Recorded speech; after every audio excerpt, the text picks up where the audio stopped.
Hi everyone, Rochelle from Sprouting Paths Homestead here. I wanted to chat with you today about the tea garden that I'm actually planning for this year. I've never grown herbs or flowers for tea before, or medicinal uses really, and it's kind of intrigued me for a couple years. So this year I did some research and I found some herbs and flowers that are commonly used for making teas and also for medicinal purposes. I'm really excited to be sharing my research with you and talk to you about what herbs and flowers I've decided to put into our tea garden. So the first one I want to talk about today is marshmallow. So this has been pretty intriguing because when you use marshmallow, you end up using the dried root of it.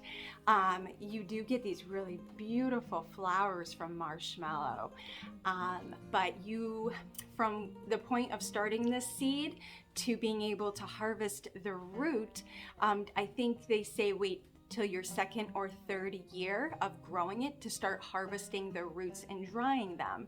So I want to get this in the ground as quickly as possible so in a few years I can reap the benefits of growing the marshmallow. Now, one of the perks about having marshmallow is it's really good for inflammation of like mucous membranes.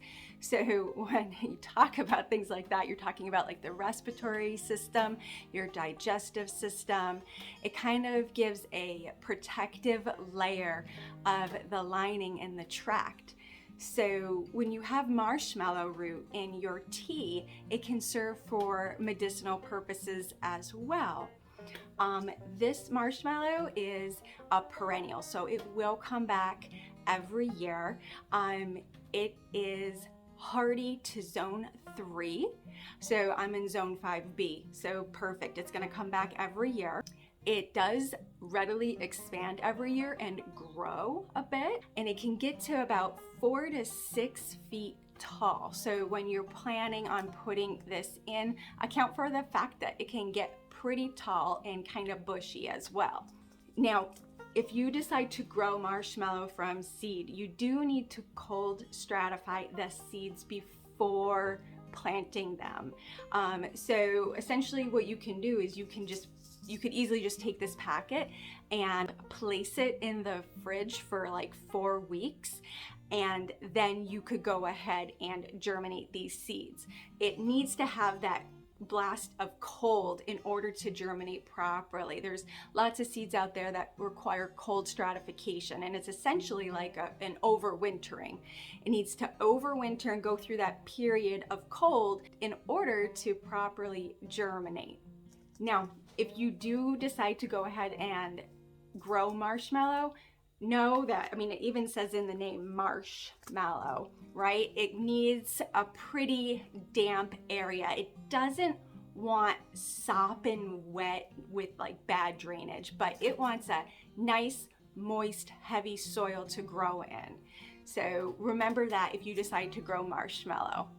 The next one I want to talk about is Moldavian dragonhead balm, and it is absolutely gorgeous, and I'm glad I researched this one because it has a beautiful lemony citrusy taste according to what I have read. And in fact, I found out that it keeps its lemony flavor much better than even lemon balm does when dried for tea. So this one would actually be good just like a lemon balm, and just beautiful purple flowers here. So it also has like a minty flavor as well, and you would harvest both the leaves and the flowers. So this balm is a self-seeding annual. So it is an annual, but it will readily drop its seeds. So this one would make an excellent addition to any tea garden. It sounds like it does grow rather easily. and it just has a beautiful lemony, citrusy, minty flavor to dry and add to a really nice tea mix, or just even a tea on its own. The next flower I decided to add to my tea garden was this Thai double blue butterfly pea. Gorgeous, gorgeous flowers on this one, and people have been raving about using this flower in tea. Apparently it has like a soothing and calming effect, so that's always a plus, you know, if you need a good relaxing tea. Apparently you can also use these flowers as a natural dye. Also, people have talked about how it can boost the immune system. It's rich in a lot of different vitamins and minerals like your calcium, magnesium, potassium, zinc, iron, and sodium. So you get some health benefits there if you were to grow this and add it to your tea. It does have a mild flavor. So I read you might want to make like a mix that includes this along with maybe like a lemongrass, just to give it a little extra flavor. When you add these to a tea, the blue coloring takes over and you get this really intense blue tea, which is kind of cool.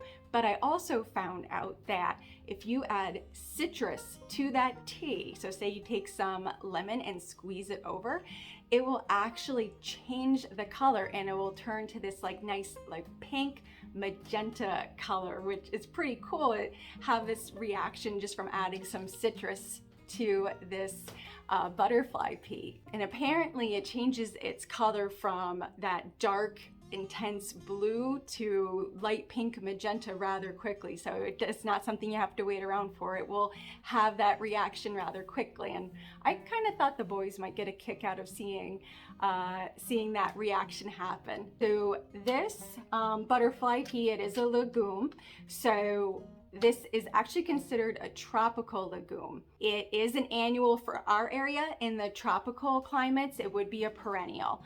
If you want to start these seeds, you will want to nick the seeds before germinating. You want to soak them for 24 hours in some water just to improve your germination rates. So go ahead and nick, just lightly nick the seed to kind of break that coat, and soak them for 24 hours in some water, and then go ahead and plant them in your seed starting mix. I read that they're a very robust plant and they're actually rather drought tolerant. You do want to put them in a full sun area with some well draining soil, and you're going to want to provide some sort of trellis to have them like grow up, or you could just have them sprawl along the ground, depending on what you wanted to do. I am planning to actually have them grow up the side of our back deck and up a trellis, and I thought that would look really pretty. And a plus about them being a legume is the fact that they're going to improve your soil. So if you're wanting to get some nitrogen added back in, go ahead and put these into the area, and at the end of the season, cut them down at the soil level, leave those roots in the ground, and they will decompose, and they will put the nitrogen that they collected back into your soil there. So you will actually improve the health of your soil by growing this beautiful butterfly pea. The next one is this sweet mace, or Mexican mint marigold. The really just beautiful yellow blossoms on here are gorgeous. This can be used in tea. You can also use the flowers as a natural like yellow dye. This has kind of like a licorice type flavor. It's good, I've read, to stimulate your appetite if you are having any digestive issues or if you have an upset stomach. It's great in tea and it dries well. I read that you can also blend this with chocolate, and apparently it makes a really nice drink if you take this sweet Mace marigold and make like a hot chocolate drink. Apparently it pairs well, so we'll have to give that a try. This is a tender perennial. It's hardy from zones 7 to 11, so it would not most likely overwinter for me here because I'm in 5B.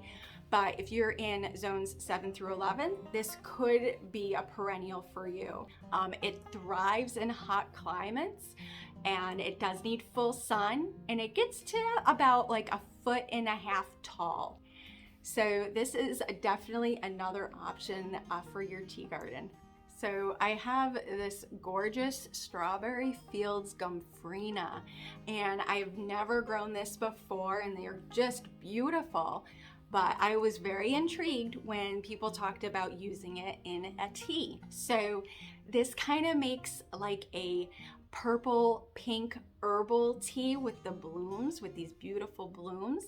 Apparently it is a soothing tea, really has some good upper respiratory benefits, and it's also referred to as a globe amaranth. So you might see it by that name, a globe amaranth. And it's only got like a really mild flavor, and people describe it as a bit grassy.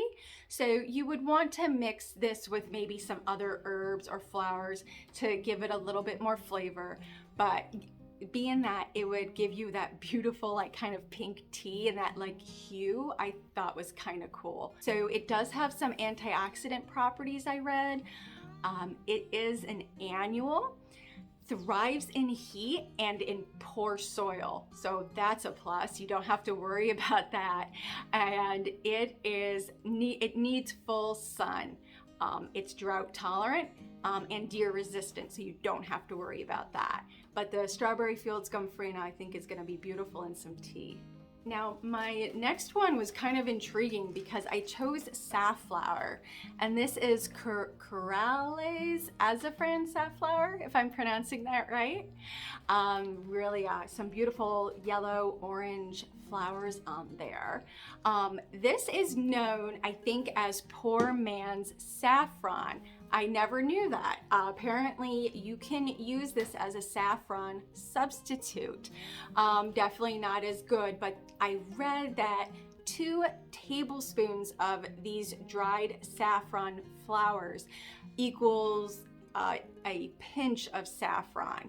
So it's not going to be like an exact replacement, but apparently it's close enough to where it can be considered the poor man's saffron. So that was really cool. Could also use them as like a natural dye, which would give you like a deep orange reddish color. So it is kind of dual purpose there. It's in the thistle family. It does have really deep tap roots. So if you're looking for something to really break up your soil and go way down and break things up, this might be a really good a flower for you to use for that purpose as well. It is an annual, easy to grow in any soil from what I've read, needs full sun, drought resistant, and then you would pick the flowers for drying just before they're completely open. So wait for them to almost be completely open and then go ahead and pick them off if you're going to want to use them for tea or dry them. That would be the perfect time to get your safflower flowers. Apparently it's also like a really good anti-inflammatory. It can lower fevers by inducing sweating, helps lower cholesterol. There's all these random health benefits or medicinal uses I read, which was pretty cool. Again, that's based just upon what I was reading in my research. I am not a professional in any way, so I don't vouch for any of that. But I was reading in my research and I thought that was pretty cool, and I thought I would just share what I found. So I have 2 here in the same family, and I think they're pronounced Agastache or Agastache. I can never pronounce it correctly, but either way, I have the Rose Mint and the Navajo Sunset, and they're both really, really beautiful, and they also attract lots of pollinators. So that's a huge plus. Get the pollinators into your garden and into your yard. The leaves and the flowers can be used in tea, and apparently it has kind of a minty licorice flavor. These are perennials, so that's perfect. Plant once and you're good to go. That's kind of cool. Full sun, well-drained soil. They are drought tolerant and deer resistant, and they grow in really poor, dry ground. So these are not fussy. If you got some poor dry ground, you can put these in and you'll be good to go. And they are absolutely beautiful. Use in their tea and bring those pollinators into your garden. So here is a flower I've actually been looking forward to growing for quite some time. Not really for the use of tea, although I found out you can use it for tea, but for making like salves and lotions. Calendula. This strawberry blonde calendula, I'm very excited to be growing this year. So if you make an oil infused with calendula, it is supposedly got antifungal, anti-inflammatory, and antibacterial properties. So it's an all-around winner. It's good for if you were to make an oil or a salve. It's good for healing wounds, soothing eczema, diaper rashes, things like that. If you're going to use calendula to put into a tea, it's good for reducing inflammation, promoting healing from infections and sore throats. These are annuals. They need full sun, maybe some part shade would be okay. They prefer cooler temps in like the spring and the early fall.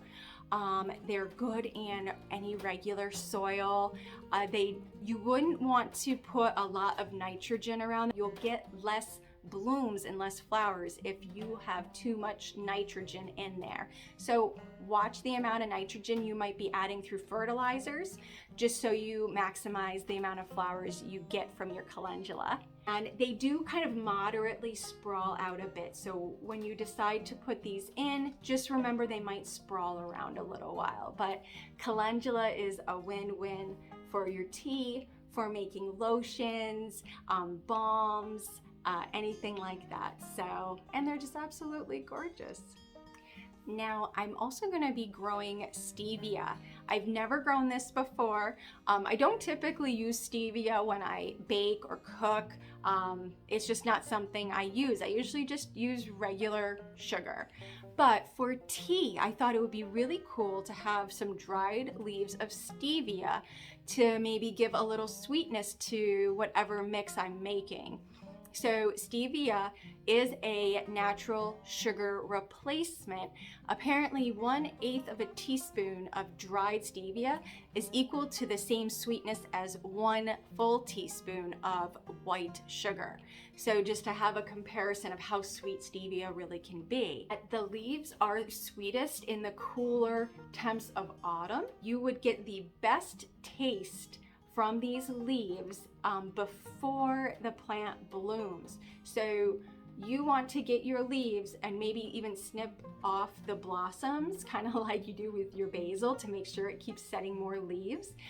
You're gonna get best taste if you keep the blooms off. So before it starts blooming, you will have better tasting stevia leaves. It is a tender perennial. It's, I think, a perennial to zones 8 or 9. After that, it wouldn't be hardy anymore. So this is something I might put into a container and overwinter in the greenhouse, or figure out a way for it to overwinter safely so I don't have to continually sow stevia every year. So I am thinking about using this in a container. It does want full sun and a nice well-draining soil, and you could have a nice sweet herb for your tea mixes. Now, I know feverfew is a very common herb that people talk about, and this is a beautiful white stars feverfew. Absolutely just gorgeous little yellow flowers on it. Feverfew is really known for helping with migraine prevention. In fact, I used to try to use feverfew because I was plagued by chronic migraines. I would get at least 4 migraines a month, and I did try using feverfew along with some other practices as well, like acupuncture and whatnot. It's effective in helping to reduce the frequency and duration of migraines. It's not an instant cure, so you're not going to take feverfew if you are all of a sudden dealing with a migraine or a really bad headache. It's really not going to be effective from what I've read. But if you do take it on a regular basis, I've read that it will help to reduce that frequency and the duration of your migraines. It's basically considered the aspirin of the 18th century. If you do grow feverfew, you would harvest the leaves and the flowers, and you would harvest them at the start of flowering. You will find the highest amount of essential oil as it begins to flower. So you want to be on top of that, getting your leaves and your flowers.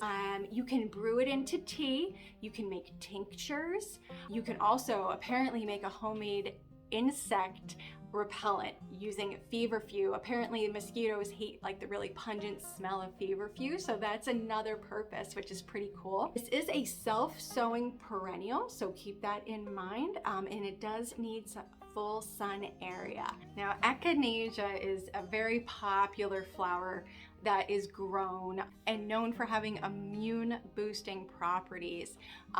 This is kind of like your standard echinacea that you see, a really pretty purple color, pinkish color on there. It's also known as the American coneflower, and it's got a kind of a sweet, potent floral flavor. It boosts the immune system. It's got polysaccharides and vitamin C. It's got apparently antibacterial, antiviral, anti-inflammatory properties. You could blend it with some lemongrass and some mint to give it a nice, smooth, mellow flavor. One thing to remember when you're planting your echinacea, it is a perennial and it does self-seed. You're going to want to put it in full to maybe partial sun area in your garden. It tolerates poor rocky soil, but does not like any wet or murky, mucky soil. So poor rocky soil, okay, but do not keep this in any area that's not well draining and wet. You do need to cold stratify your echinacea seeds. Again, that's putting them in the fridge for a few weeks. Let them have that cold experiences like what they go through with overwintering. They need to overwinter before they will properly germinate. So remember to cold stratify your echinacea seeds. These will bloom in the second year from what I read. So this year I might not get any blooms. However, in that second year, I should be seeing some. So if I get blooms this year, it's a win-win. That's really cool. And if not, that's okay. I know next year I'll be getting some blooms from them. So I'm going to be trying lemon balm this year, but a specific one, the limoncello lemon balm. Now, the reason I chose this one is because it is actually a perennial in zones 4 through 9. So that was a huge plus.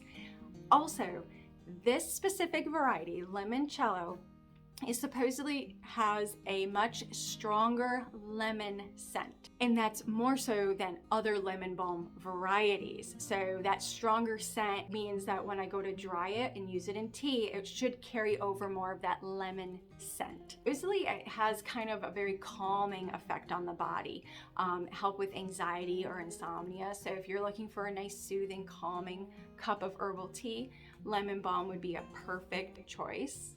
Again, this variety is a perennial in zones 4 through 9.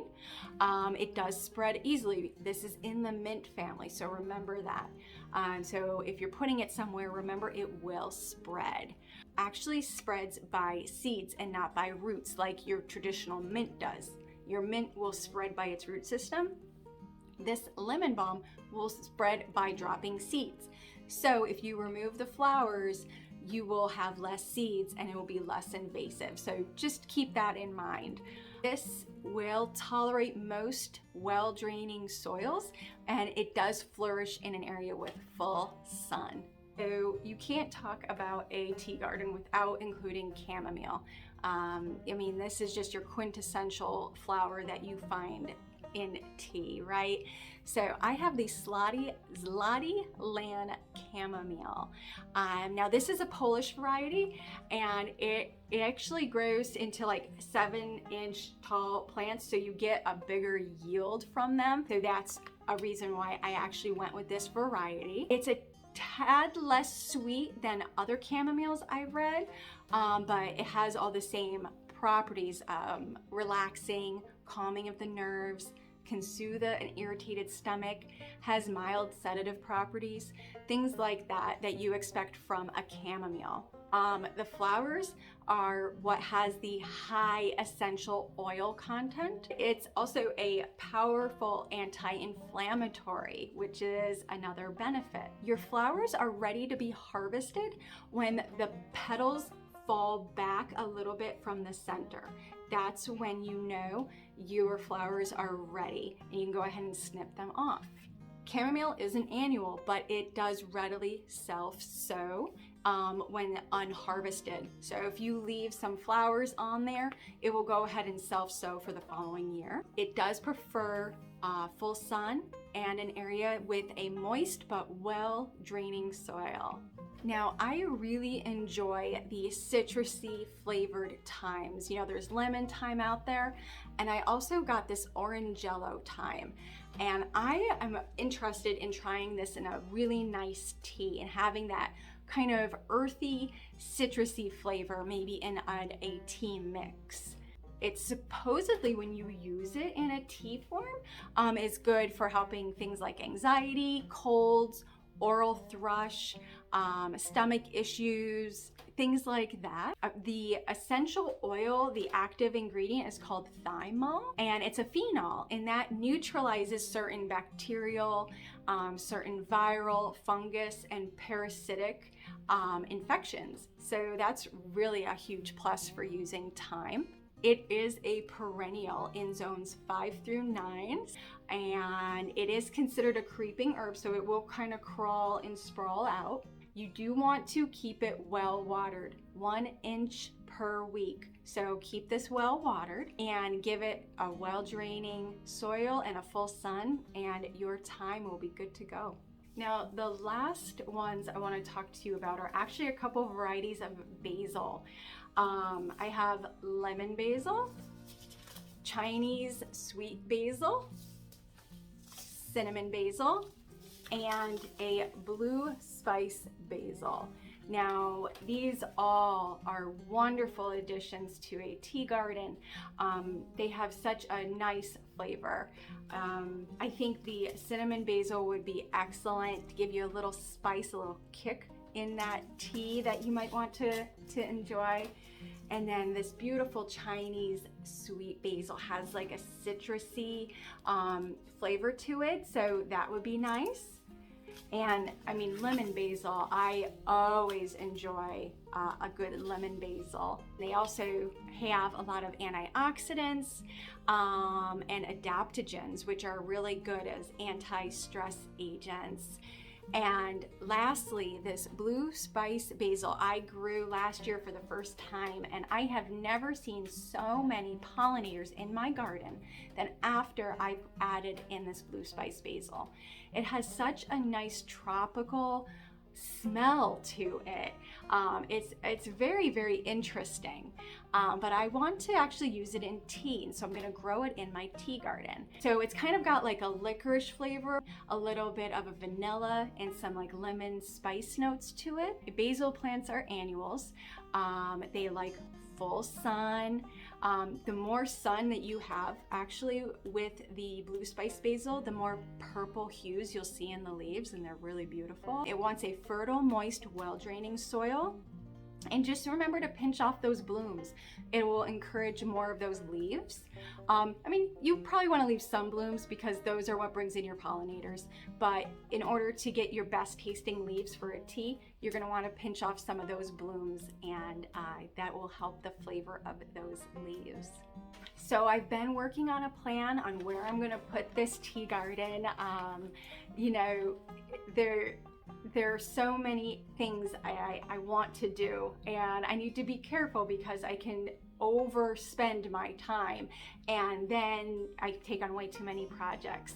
So I took some time this past weekend and I planned out my tea garden.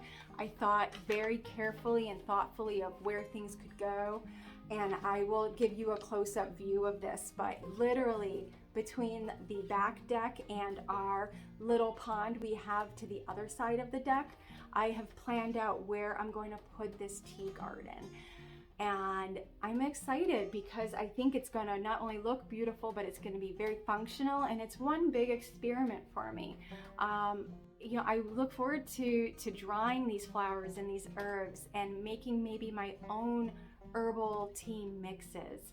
I think that it will be really fun, and that the boys could even get involved and learn about medicinal properties of flowers and herbs, and just how beautiful it can be. So I'm really excited to take this journey this year and make a tea garden and medicinal herb garden. So yeah, I really hope this was beneficial and that my research helped you. I will definitely be taping as I'm putting in the tea garden, how I design it, starting my seeds and whatnot, and even talking about the different tea mixes that I end up making from this tea garden.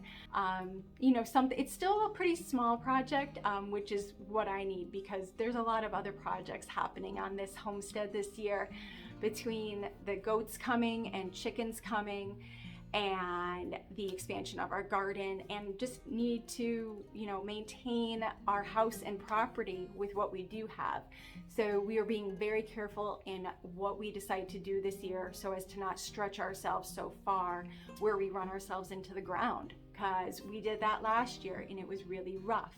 So we're mindful with what projects and tasks we're taking on this year, so that we're effective as a family, and that our kids are getting what they need, that the two of us are getting what we need, and our animals are, and our property is as well.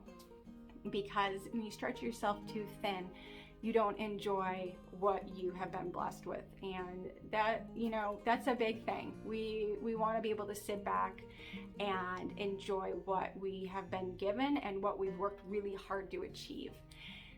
So I hope this was helpful. I hope it inspires you to maybe look at some different plants, some different herbs through a different light. Maybe experiment and try something new this year, because you never know, you know, you learn something from it too. So thank you all so much for joining me today. Thank you. Bye-bye.